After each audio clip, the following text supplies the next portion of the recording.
Hello, welcome back to Leto Jardi. My name is Michaela, and it's nice to see you.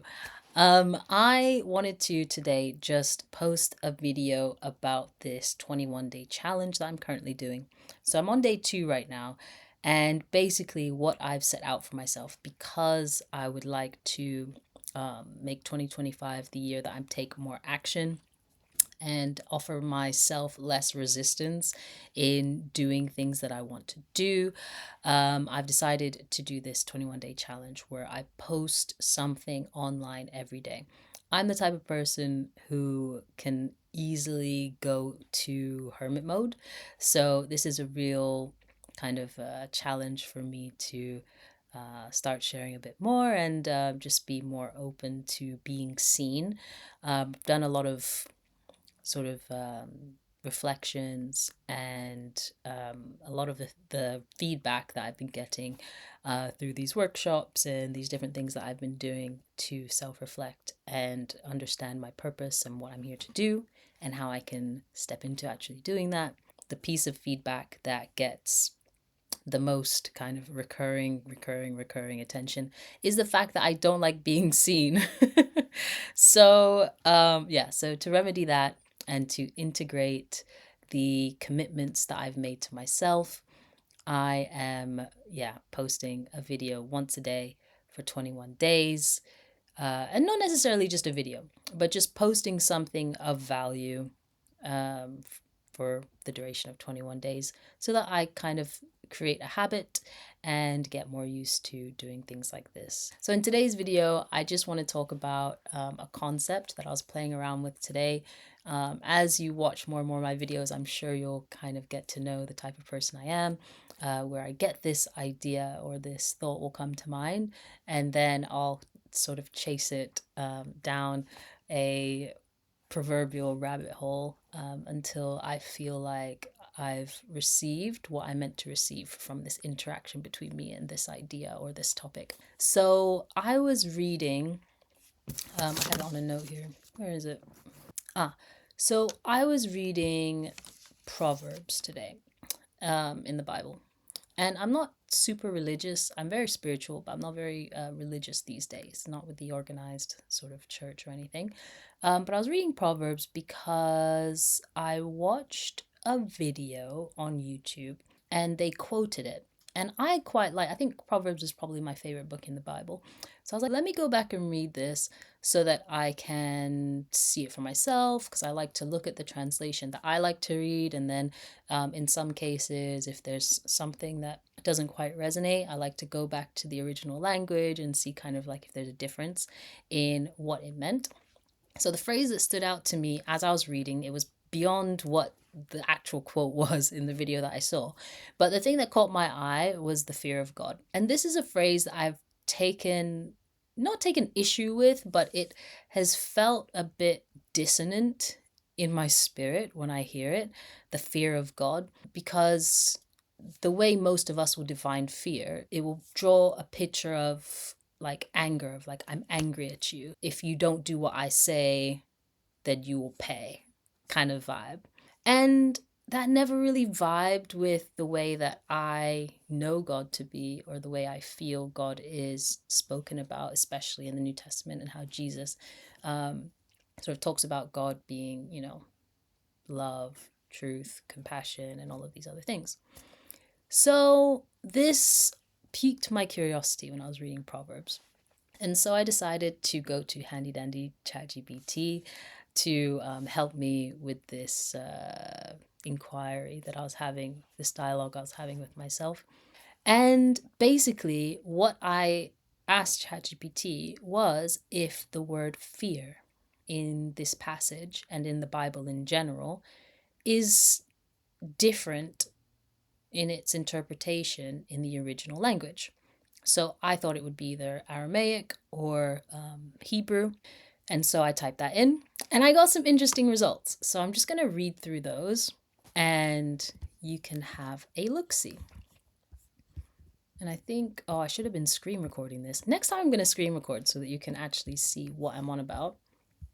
But let me see.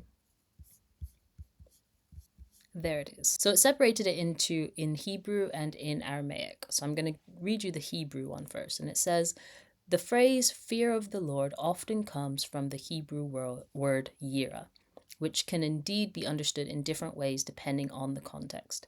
The primary meaning of yira is awe, reverence, and respect, not terror or dread. It's akin to the feeling of being in the presence of something overwhelmingly magnificent or divine. And saying that now, it kind of puts me in mind of like when you're, well, some people will feel when they're standing in the middle of, like in the middle of the beach looking at the ocean, or better yet, if you're in the ocean and you're just surrounded and you cannot see land, like you feel this just like, it's not fear, but it's like, this is big. Like this could swallow me up. It reminds me also of going to the Grand Canyon with my family, and there we went to the North Rim, and there was a viewing platform where you could walk out on this platform, and then there was like a circle at the end. So by the time you got into this little circle thing, you were kind of surrounded by the whole Grand Canyon, not the whole thing, but that section of it. And it was you can't even put it into words really, but my most touching memory is watching my dad walk out onto this platform, and he just took a deep breath and couldn't say anything. Like he was literally speechless. And so and I'm getting chills right now because that is the feeling I get when I'm reading this passage of in the Hebrew, this word yira, which can be understood as awe or reverence or respect.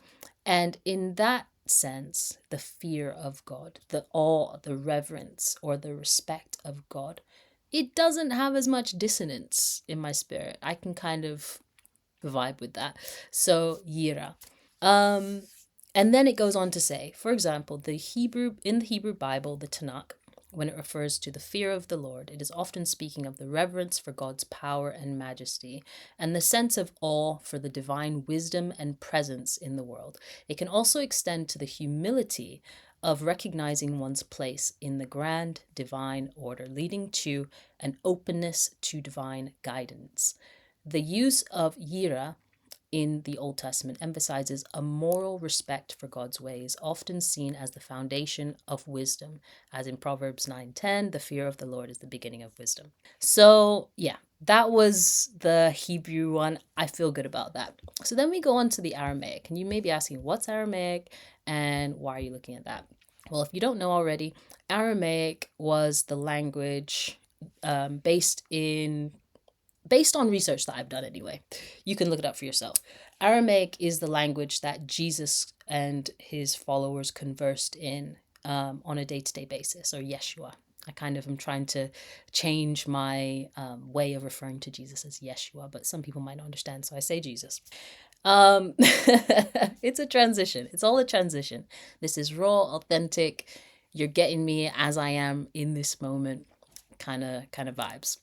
So anyway, Aramaic is the language that was spoken between Yeshua, Jesus, and his followers and the community. It was less formal, I would say, than the Hebrew. So in the Aramaic portion of the response, it says, the Aramaic word teba also reflects a deeper, more reverent and respectful attitude rather than one of terror. In the Aramaic context, when discussing the fear of the Lord, it would similarly evoke a sense of reverence, awe, and surrender to the divine wisdom, recognized that God is love and that being aligned with divine will leads to peace and clarity.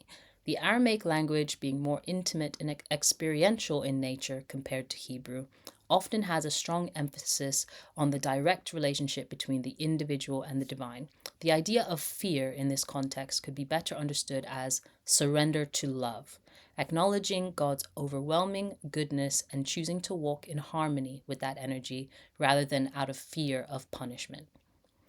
So it's interesting because the Aramaic, it kind of highlighted that it has more of an emphasis on the direct relationship compared to the Hebrew, and it's more kind of intimate and experiential as a language, which is so interesting because one of the things I do on the side is I tutor English. So if you're interested in improving your English, hit me up. And maybe if I have some slots open, then I can become your tutor. Anyway, so I speak about languages all the time on a regular basis because I'm speaking to students who English is not their first language. So we find ways to correlate. And it's always interesting to kind of explore the areas where language differs not only in the way it sounds or the way it looks, but in the psychology of the language. And that's why I find it very fascinating to kind of look at how things, how translations change, not only in, direct correlation to one word to another, but the feeling of the language and how the psychology of a word can be different based on context or culture or many different factors. So this was really interesting to me. So in this context, instead of like the reverence or the awe or the respect, which can be kind of like separated, it's a more intimate thing of like surrendering to the love, and which I also resonate with.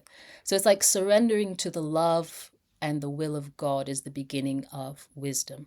I don't have any qualms with that. So through this introspection and kind of research with ChatGPT, I was able to really become more comfortable with this phrase, the fear of God, because now I know that in its original interpretation or in its original meaning, it doesn't mean what the word fear means to us now. So I can accept it more readily and it feels more real to me. Now, the other section that I kind of explored was understanding the shift in the translation.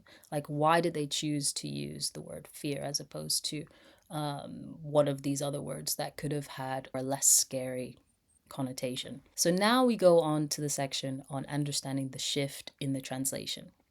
And it says, over time, the concept of fear became linked with punishment and wrath, especially in the Christian traditions during the Middle Ages. The early Christian writers translated yira and similar words into Greek as phobos, which has a broader meaning. But the association with fear, terror, and even the idea of punishment became more prominent in certain theological circles. However, if we return to the more original meanings in the Hebrew and Aramaic, we can see that the fear of the Lord is primarily about humility, reverence, and awe, rather than terror and the anticipation of divine wrath. Now, I don't know about you, but just exploring this idea in those three contexts. What is the original in Hebrew? What's the original in Aramaic? And how did it move from that to what we have now? It changes the whole game. It really opens up a new level of understanding. And so, yeah, that's one of the things that I researched today that I thought would be interesting to share with you guys. I hope you find that interesting and that encourages you to do the same when you come across things that don't quite sit right with you. Try and understand it at a deeper level and follow your curiosity.